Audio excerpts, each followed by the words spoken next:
This podcast is made possible by you, the supporters of WPLN and WNXP, Nashville Public Radio.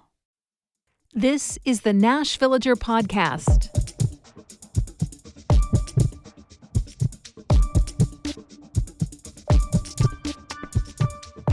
It's October 9th, 2024. On this day in 1887, there was a showdown in a Nashville church that set tongues wagging all across town. Reverend Warren Candler delivered a sermon at McKendree Methodist Church all about the evils of the theater. Now, when he started, I don't know if he knew there was a visiting opera singer in the pews. But once he got going, he found out, because Emma Abbott was not about to just sit there and quietly listen to an attack on her profession. She stood up right then and there and interrupted the service to let him know just how wrong she thought he was. I'm Nina Cardona, and this is your daily digest of what's happening around Middle Tennessee from Nashville Public Radio, WPLN News. Looking around the city now, it's hard to believe there was, for a very long time, a large group of religious people here who thought secular entertainment was entirely unethical. Now, it's what Nashville's reputation is built on.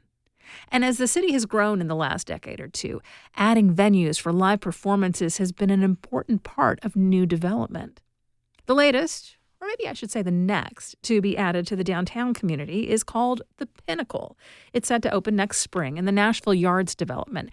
Now that's roughly where the Southern Baptist Office Complex once was, which just highlights this sea change, given that the Baptists who first built facilities on the site absolutely would not have approved of the modern entertainment scene. The Pinnacle will seat an audience of 4,500 people. The shows announced so far for its opening season run the gamut from indie pop rock band Coin and the country group Turnpike Troubadours to 80s hitmakers Journey and rapper T-Pain. But perhaps most notably, that venue marks the spread of live music all the way across the downtown district. For a long time, there was a little nexus of the arts around TPAC and War Memorial in one corner, and then the Ryman and Honky Tonks over in another. But in the early 2000s, the Schermerhorn Symphony Center spread music south of Broadway. Ascend Amphitheater pushed it out to the river in that part of town, not to mention the giant shows that play around there at Bridgestone Arena or Nissan Stadium. And now the Pinnacle is all the way on the west side of downtown, in a zone that has long been offices, churches, and the Frist. Meanwhile, the last remaining bits of Ascend's precursor may soon be wiped away entirely. Down near the Davidson-Rutherford County line, where Old Hickory Parkway meets Murfreesboro Road, Starwood Amphitheater was once the place to watch big touring shows come through Middle Tennessee. It's where Jimmy Buffett played every April, and Charlie Daniels had his annual volunteer jam. Christina Aguilera and Destiny's Child performed a double headliner there in 2000. It's where I saw Milli Vanilli shortly before news broke that those guys were total frauds, and where I graduated from Laverne High School. Starwood's first show was in 1987. It shut down 20 years after that. The main structures were demolished, leaving just foundations, like the giant concrete pad where the stage once was. And that's what's been there ever since. Every so often, there will be talk of redeveloping the site. The land has changed hands a few times. But for one reason or another, it's just laid empty and unused now for nearly as many years as the amphitheater was in operation.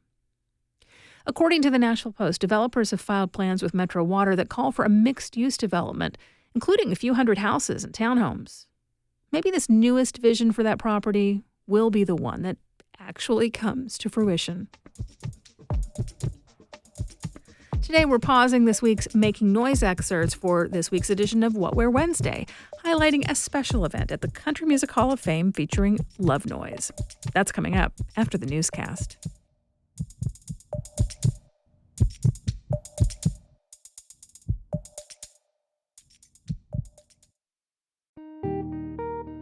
We know that local government isn't the only part of your life. Like the mayor, I know that city government isn't the only thing you're concerned with. We are still struggling to find affordable housing. They're taking over this bus stop. That's one of the unique challenges with my business. I'm WPLN's Metro reporter Cynthia Abrams. I'm working to break down topics like transit, housing, and local government to make sure that when you are thinking about Metro, you're getting the full story. Follow my latest stories at WPLN.org. Here's the latest from WPLN News. Early voting in Tennessee begins a week from today for the November election, with a number of ballot items ranging from the presidential race to Nashville's transit referendum. Tennessee is in the bottom 5 states when it comes to voter turnout. A new report finds that state policy makes voting harder for communities of color. WPLN Power and Equity reporter Miriam has more. Tennessee's elections just aren't very competitive, according to the voting rights nonprofit Organized Tennessee. Part of that reason is the state is heavily Republican, and racial gerrymandering plays a role in diluting the power of Black and brown voters. Another factor is the state's felony voting rights restoration process, which affects voters of color at a disproportionately high rate. Asian, Black, and Latino respondents were 3 times more likely to be ineligible to vote than their white counterparts.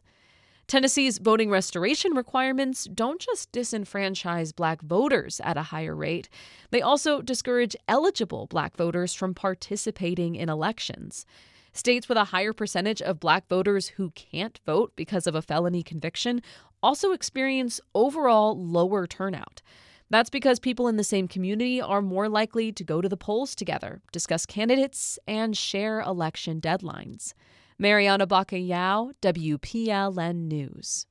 The study also found that while the Voting Rights Act requires multilingual ballots in communities with a certain population of non-English speakers, not a single jurisdiction in Tennessee offers one. Nashville Representative Justin Jones is up for re-election, and he's getting some love from the top of the ballot.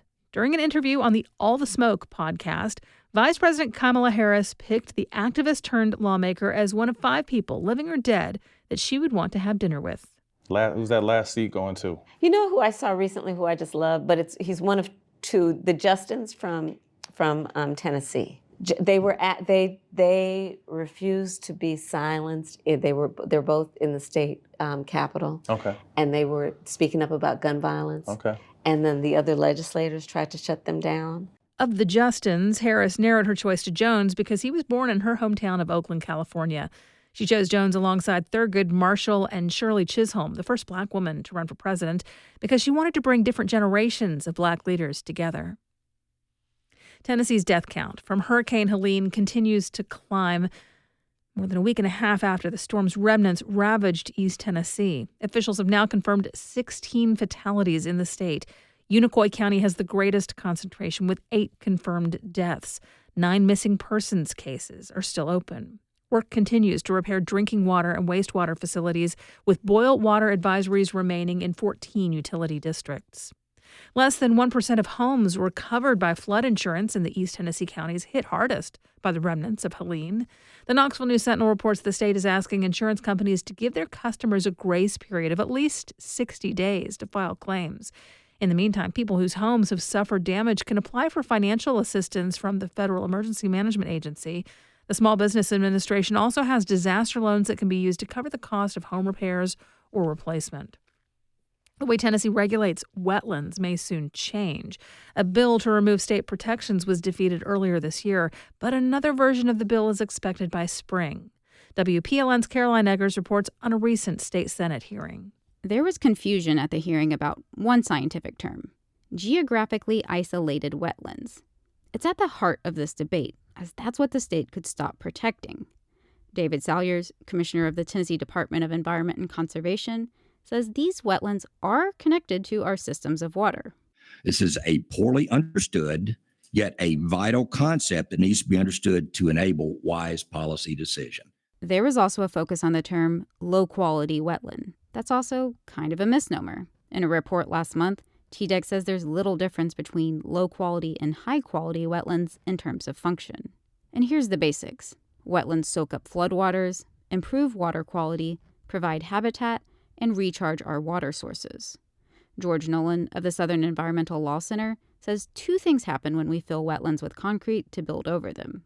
Our streams and rivers dry up quicker and longer during drought, and when the rain comes, there will be more intense and severe flooding without the availability of wetlands to soak up water. So why would the state allow the destruction of a delicate slice of nature when our warming climate is fueling extreme weather? This is about developers and money. TDEC made recommendations in its report to double the size of wetlands that developers can destroy without having to pay a fee. Senator Heidi Campbell posed this question to Salyers, who responded. Just to the bottom line, does this make it easier for people to build on wetlands? It does. The state will formally take up the issue during the next legislative session. Caroline Eggers, WPLN News. Public high school students in Tennessee who don't like their ACT test score can get a do-over this fall at no extra cost. The State Department of Education gives the free retake opportunity to help seniors improve their ACT scores. Tennessee was the first state to provide this option. The usual plan is for students to take the ACT in their junior year. This program offers another chance for students to take the test for free in the fall of their senior year. Tennessee Department of Education officials say that in 2023, 77% of students who participated in the retake opportunity increased their ACT superscore. The retake tests are being offered during normal school hours through November 8th. You'll find more news anytime at WPLN.org. All right, time to find out why the Country Music Hall of Fame is hosting an event this weekend outside of its usual genre.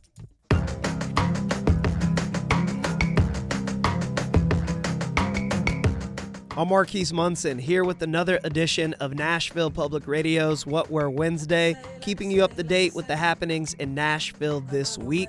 Starting with tonight, we've got 3 shows between Violent Femmes with the Nashville Symphony, Nilla for Yanya at the Basement East, and the 3rd annual You Got Gold celebration of John Prine kicks off with a show at the Ryman. Speaking of the Ryman, tomorrow night, Jason Isbell begins his 8-night residency with Alice Randall opening up the show. And also on Thursday, Eric Roberson performs at City Winery. This weekend, Vampire Weekend is at Ascend Amphitheater on Friday, and then there's Maggie Rogers at Bridgestone Arena on Saturday. WNXP presents 2 shows this week with Duster at Brooklyn Bowl on Sunday and Bob Mold at the Blue Room on Tuesday. For more events, head over to WNXP.org/events.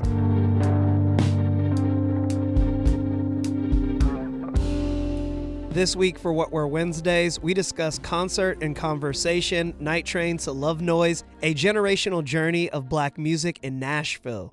The event is taking place this Saturday at the Country Music Hall of Fame and Museum from 2:30 to 4. Michael Gray, and I'm Vice President of Museum Services, so I oversee all the exhibits, all of the artifacts and archival materials, and the archivists who process our collection, and also all the public programs. And we do about 200 of those a year. We opened the original Night Train to Nashville exhibit in 2004. It was a 5,000 square foot exhibit that basically, just looked at the history of Nashville's important, rich R&B scene from basically the decades after World War II, so the 40s, 50s, and 60s. And a lot of people have asked, well, why did the Country Music Hall of Fame want to tell this rhythm and blues story? And there's several reasons, but one is that we needed to tell people how Nashville became Music City, how we became known as Music City, and we did not want to tell a one-dimensional view of that story.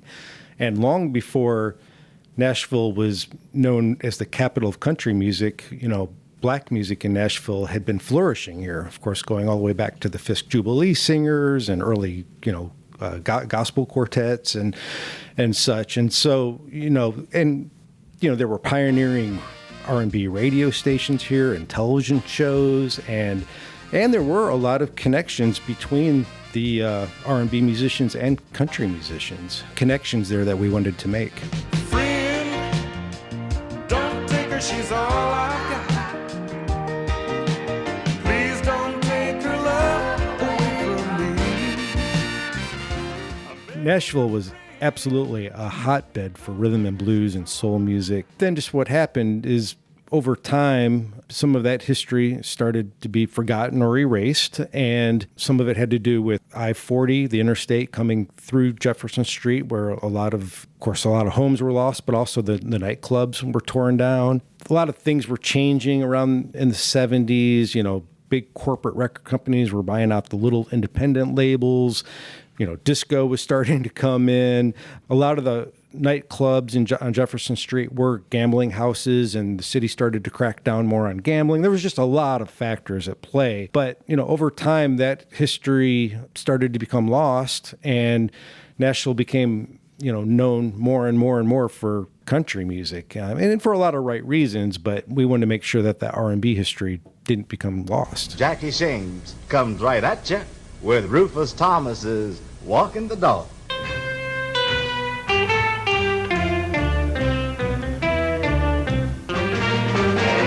Mary Mack, dressed in black, silver buttons all down her back, hollow gypsy toes. She broke her needle, says she can't sew, walking the dog. We opened that original Night Train exhibit in 2004, so we're now celebrating the 20th anniversary of that exhibit.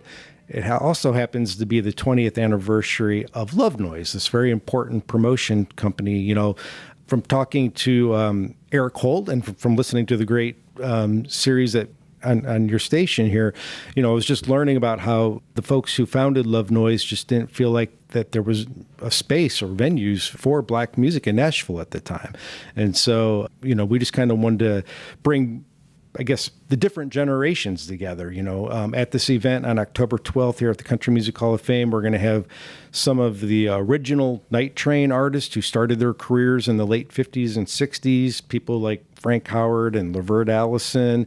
Then we're going to have, the younger generation of artists that the Love Noise folks promoted, and then some artists in between, like the McCrary sisters, for instance. They'll be here, and so we're going to have a panel discussion. We're going to have some live music, and it'll just be like sort of this generational look at the history of Black music in Nashville. For more information on concert and conversation, Night Train to Love Noise, and other events happening this week, visit WNXP.org.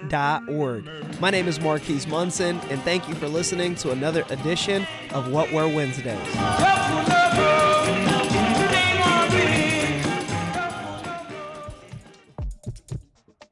We do this roundup of Nashville news every weekday. Please consider subscribing on your favorite podcasting app. If that app has a thumbs up or review option, give us a little love. It really helps more people hear about us. And of course, everything at WPLN News is listener supported. You can make a donation at WPLN.org. And that's it for today. Thanks so much for listening. Let's make this day a good one, and we'll catch back up tomorrow.